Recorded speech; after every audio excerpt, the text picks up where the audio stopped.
Hey buddies, Aaronator here, and we got a little video here for you guys. I ended up, a long time ago, it was not on YouTube, I did a GM mode with the Vancouver Canucks that went for 25 straight years. And I'm going to show you a bit about it and the player who I ended up drafting to become the generational talent that you know today on the BC Bros, the captain, or at least one of the captains. Like, shoot, I'm sorry, Bob Ross. I didn't mean to do that. I really didn't. But, yeah, Mike Boyes. This is the true GM mode that he came from, and I'm going to show you just what he looked like. So, here's a quick look, a picture. I never actually got true footage of when I drafted Mike Boyes, unfortunately. If I did, then I have never been able to recover it or find it. But Mike Boyes, I drafted him this is just a prospects game that he was in.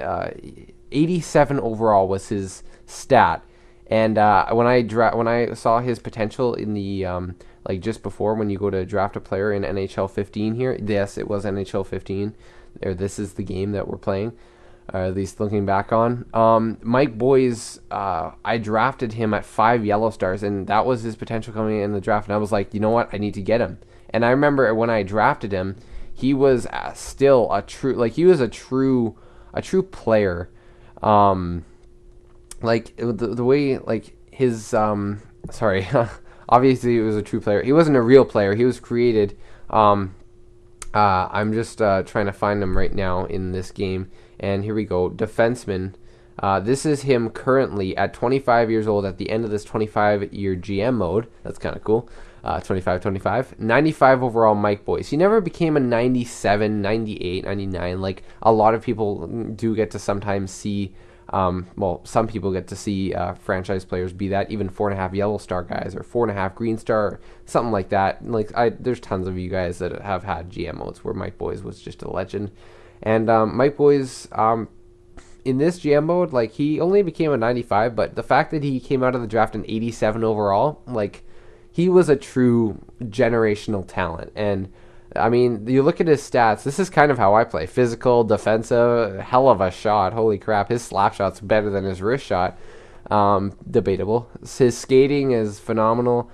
His passes are always not always amazing. Josh, you would know that.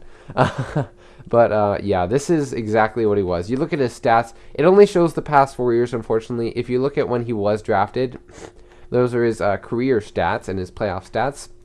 His draft info, 2033 was the draft year I drafted him in. And these were his stats for the past 4 years. He had 28 goals in his last season, 71 points, plus 38, usually around 100 penalty minutes. So he stood up for his team. That was a big thing. Power play goals, shorthanded goals even. It was wild. And you look at how many shots he took as a defenseman. That's crazy. 271. 6 game-winning goals. He was a true leader on this team.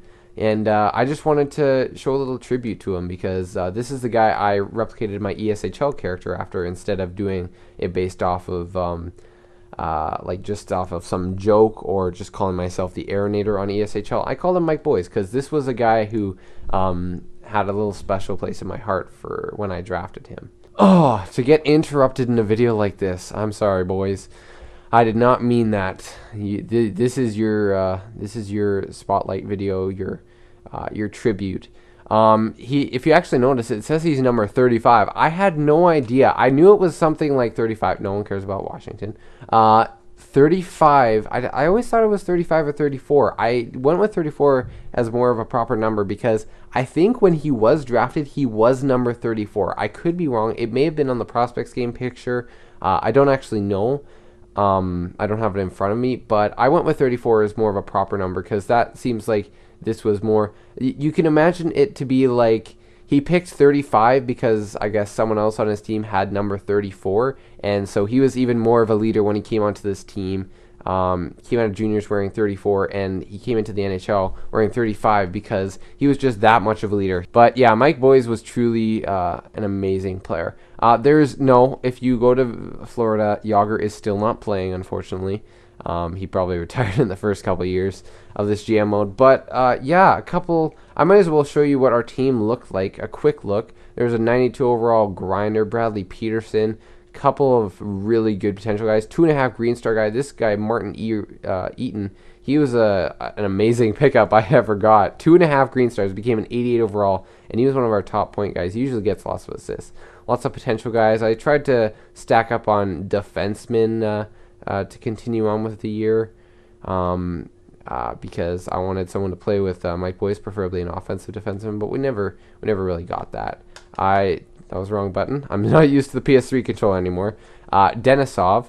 This guy was a Vezina goalie for us. He had actually, I will show you his stats because he is one of the reasons why Mike Boyes on defense and Denisov were really true great performances. Playoff stats.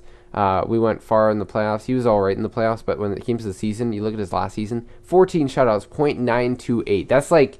That's generational. If he doesn't get like 50 wins in that season, that's just like unlucky. I don't know how. He was quite the goalie as well. He didn't develop like Mike Boyes did, and he wasn't getting them as much talent as he did, but he was drafted 10th overall in the same year as Mike Boyes. I completely forgot about that. That's kind of wild. That is cool. Wow, the more you learn. But yeah, that's basically it for this video. I just wanted to show you guys a tribute. I tried going to edit player to see if we get a look at what Mike Boyes truly looked like. You can't do anything after 25 years of a GM mode, so yeah, that's kind of unfortunate. But yeah, Mike Boyes, this is for you, man, and I appreciate what you've done for ESHL and Amplify the series. I may be doing Be a Pro potentially with Mike Boyes, right-handed D-man. I may do him as a forward because I kind of want to do more scoring. But you know what? Maybe we'll just go as a right-handed D-man. We'll play on the right side, and we'll get drafted by some team. Yeah, but that's pretty much it. Anyways, I hope you guys did enjoy this video, and I will see you guys when we potentially start the Be a Pro series with Mike Boyes. 1, 2, 3, let's go!